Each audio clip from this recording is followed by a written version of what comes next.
The great assembly hall of the Galactic Empire stretched across 17 star systems, its crystalline walls pulsing with the nervous energy of 1,000 species.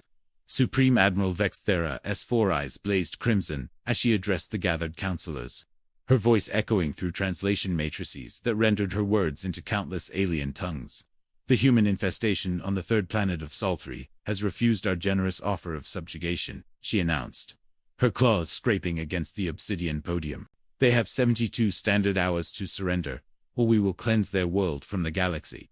The assembly erupted in approving roars, chittering, and harmonious death songs. But across the vast chamber, a peculiar silence settled as they waited for Earth's response. Meanwhile, on Earth, the galactic ultimatum had been broadcast on every screen, translated into every human language, and delivered with all the pomp the Empire could muster. The response was immediate and unified. People checked their phones, shrugged, and went back to their daily routines.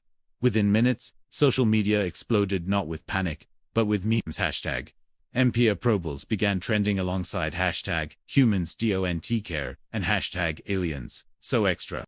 A teenager in Tokyo posted a video of herself eating ramen while the ultimatum played in the background, captioned, "Mood.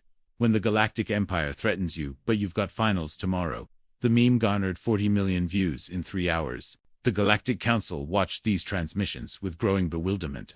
"Perhaps they don't understand the gravity of our threat," suggested Councillor Zephyr, his tentacles writhing with confusion. "Their brains are primitive," agreed another. "Perhaps they lack the cognitive capacity to comprehend extinction." But Admiral Vexthara's expression darkened.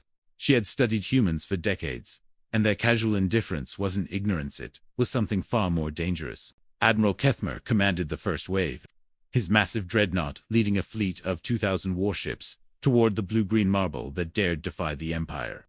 As they entered Sol system, their sensors painted a curious picture. No defensive fleets rushed to meet them. No planetary shields activated. No evacuation ships fled the system. Instead, their long-range scanners detected something impossible: pizza delivery drones navigating through orbital traffic, concert venues packed with cheering crowds, and highway systems clogged with the mundane traffic of a species that apparently had better things to do than face annihilation. "Sir," his tactical officer reported, voice trembling. They're not even looking up." The first plasma barrage erupted from Kethmer's flagship, a torrent of superheated death that could vaporize a mountain range. But as the brilliant cascade approached Earth's atmosphere, it struck something invisible and shimmered away harmlessly, dispersing into space like morning mist. The planetary defense grid, a system so advanced it bent space-time itself, had been there all along, hidden, waiting. On the surface below, humans pointed at the pretty lights in the sky and took selfies. Earth's official response came not from world leaders or military commanders, but from a collective digital shrug that reverberated across every social platform simultaneously. "Thanks for the free fireworks show." Read the top comment on the livestream that someone had started. Another simply said, "Nah, we're busy." The video of the failed bombardment was remixed into dance music within the hour, complete with rainbow effects and a disco ball overlay. The Empire's most devastating weapon had become humanity's latest meme. But as Admiral Kethmer regrouped for a second assault, space around him began to shimmer. Ships materialized from nowhere, sleek, angular vessels that had been hiding in asteroid belts, behind moons, even within the corona of Sol itself. They bore no identifying marks, carried no flags, but their intent was unmistakable. These weren't exploration vessels or research ships. They were predators, built by a species that had learned to fight, not for glory or conquest, but for the simple right to exist. The battle erupted across 3 dimensions of space, and immediately the Empire realized they had made a catastrophic miscalculation. Human tactics defied every military doctrine in the galactic database. When their ships were damaged, instead of retreating for repairs, they became guided missiles. When their weapons failed, they weaponized gravity itself, turning black holes into slingshots and pulsars into artillery.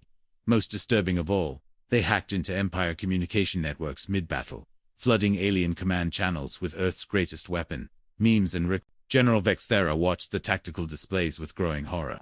Her fleets weren't just losing, they were being humiliated. Worse, the humans were broadcasting the entire battle live across the galactic network, complete with commentary from Earth's citizens, who treated the cosmic conflict like a sporting event.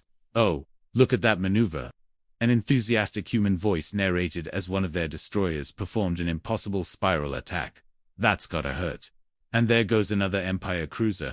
The chat was flooded with laughing emojis and donations to keep the stream running. When Empire Marines finally managed to board a human vessel, they expected to find terrified primitives cowering in crude metal corridors. Instead, they discovered captured alien officers sitting in what appeared to be a recreation room, eating something called cheeseburgers and arguing about video game strategies with their human captors. The aliens were weeping not from torture or fear, but from the overwhelming realization that humans lived better during wartime than most species did during peace. Across the galaxy, oppressed civilizations watched the impossible unfold. The mighty Galactic Empire, conquerors of 10,000 worlds, destroyers of entire star systems, was being defeated not through superior firepower or strategic brilliance, but through humanity's complete and utter indifference to the concept of fear. Rebellion sparked on a dozen worlds, then 100, then 1,000. They didn't chant the names of ancient heroes or forgotten gods.